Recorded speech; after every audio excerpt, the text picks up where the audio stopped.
You've seen the title, but no, I don't think we're getting a new game this year. But I did gaslit myself into thinking we were, and we kind of will be, but not. Anyway, let me explain. So AFL 23 came out around about 2 years ago now, obviously, in the year 2023. And I think it doesn't really make sense for that still to be the newest title in 2025. But I feel like that's going to be the case, and we're probably going to be a little bit disappointed with any updates that we do get, if we do get there. And for those who don't want to see all the big theories that I did find yesterday, pointing towards a new game, here is the one tweet that basically kills all of that, and just says that we will be getting a roster update in 2025. This is in November of last year, so that's 3 months ago now. I feel like we're probably getting an update fairly soon. So that kills everything. So if you don't want to know any of the fun stuff, now I'm going to get into the nitty gritty, because yesterday I went on this huge rampage of searching of, are we getting a new game this year? And so I was looking to all of the things like sort of, I guess, past release dates, what EB Games were doing and what JB Hi-Fi were doing. JB, I think, is selling the game for like $50, but yet normally don't lower their prices this dramatically, but EB was still selling it at relatively full price. But what I did notice was EB a few weeks ago, they had the game on sale for like $5.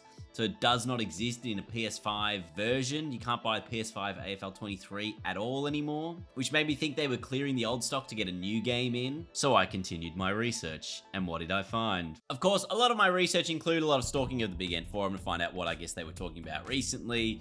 And in December, we got this post saying basically there was nothing else planned for this game, AFL 23, in terms of no more management mode focus, nothing new stadiums, no single player career, which is fair enough. But again, I was like, well, if you're not planning anything for this game, surely you're doing a new one. Same thing with this from a couple of weeks ago, saying while it's still far away, season 5, and this is in relation to Pro Team, was being tested. So that made sense from, I guess, a timeline perspective that Pro Team was going to continue into the start of the new season, and whether or not they had like a season 6 would potentially be a new game. And the reason I was like, all right, surely you're doing a hard reset here of a new game, because I looked on the forums and I found this. And this looks like hell for any new player who wants to journey into Pro Team, because this is what some of the teams are currently looking like based on the last season, having some insanely high-statted players. You see, there's 499 players there: Nick, Nat, Hurley, Cripps, and Buddy in the forward line.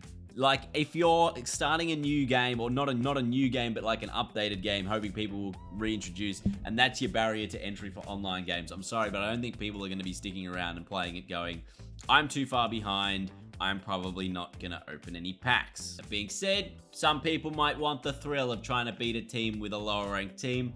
I will not be one of those people. So I did some more digging. We're not getting a new game. What are some stuff that we could have got in this previous game?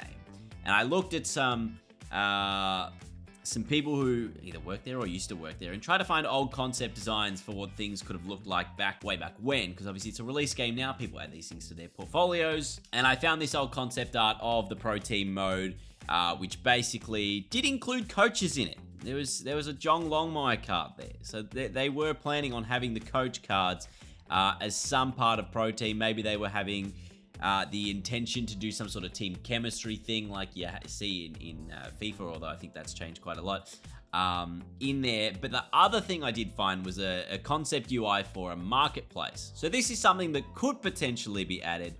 And I think this was actually spoken about in Cricket 24 Pro Team mode, which was going to be called like the auction, where you could potentially buy cards put up by other players. So here everyone is Adam Sard, for example, but this was the concept for it and what it could have looked like. So they obviously did have intentions to have a marketplace there for people to buy cards, and I think especially if you are adding all of the names that originally existed, like the person I wanted to play with, which was Matthew Richardson, then definitely if someone puts a Richo card on the marketplace, I'm like trying to snap that up straight away. It is a bit of a shame that a lot of these are obviously in behind that Pro Team mode, and that is sort of the only things that have been updated as well. Also, just a minor note, I did find this tweet which said, that Pro Team is coming for Cricket 24 at some point.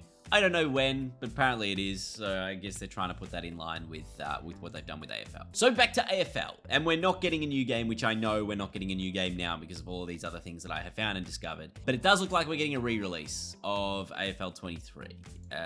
This was put up on the classification board like less than a month ago.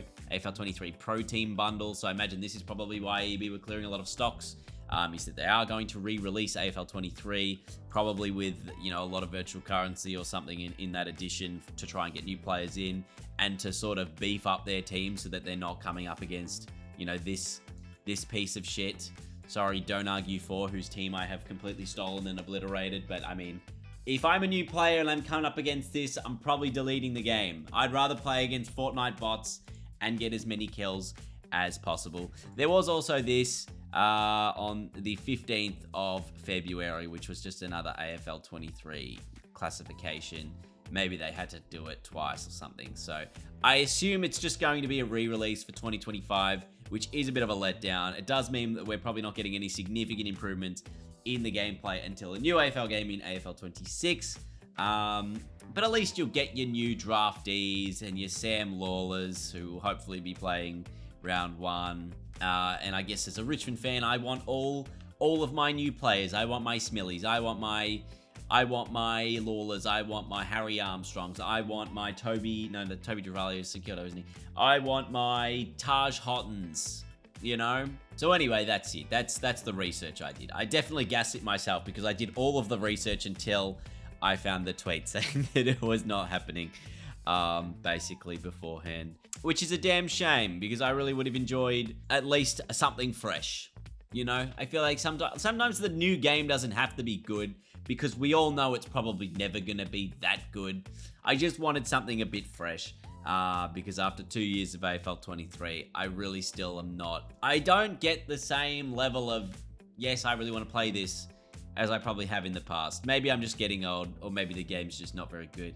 But that's it for today, everyone. Thank you for watching. I hope you enjoyed the video. Just a bit of a wild theory that I went on and sort of ended up finding some other things along the way. So you never know what's going to happen, but I'm guessing there will be some sort of re-released version of AFL 23 coming out over the next month or so. Hopefully something new is there, but if it is just the roster DLC that is, I guess, included in a patch, then that's maybe a little bit disappointing for people who wanted a little bit more. Have a great day, everyone. I'll talk to you next time.